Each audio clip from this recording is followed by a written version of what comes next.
Does it double feature? Last weekend, I went and saw The Testament of Ann Lee and 28 Years Later, Bone Temple.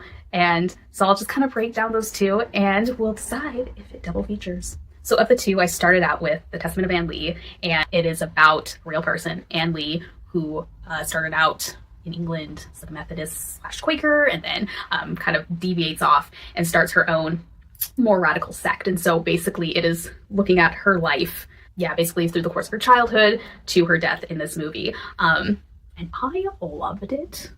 It is actually a musical, which may deter some people, but the thing is that with a regular musical, you kind of have to suspend your disbelief a little bit, but it felt so natural with the subject matter.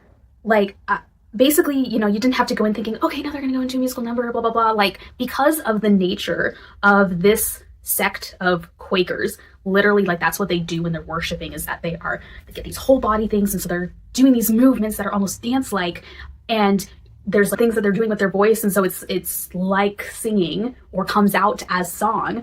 You can really believe that in the circumstances these people are going around just in their day-to-day life or in their regular worship, that they would break out and start doing that. That is completely in the realm of possibility for them. And because of that, when it would happen in the movie, it didn't feel like I was like, okay, now we're in a musical number. Like, I am seeing real life. This is what they're doing. So then later on in the day, we went to our local Regal and we saw 28 Years Later, The Bone Temple. I did really enjoy this one as well. There are some horror films that, again, appear more highbrow, and then there's ones that are very like, blood and guts and blood everywhere. And I feel like it kind of lands in a little more of an accessible zone. It doesn't have like a crazy amount of jump scares. There's no like supernatural element to it, stuff like that. And in general, there's something that is more original about the take of a zombie horror film, and I do think they do a really good job with that. They did so in the very beginning with the first movie, and again, I think that they've carried it out and done really interesting things with, like, okay, now that this outbreak has been around for literally 28 years, like, what does that look like? And I do think that's really interesting, the direction that they go with it.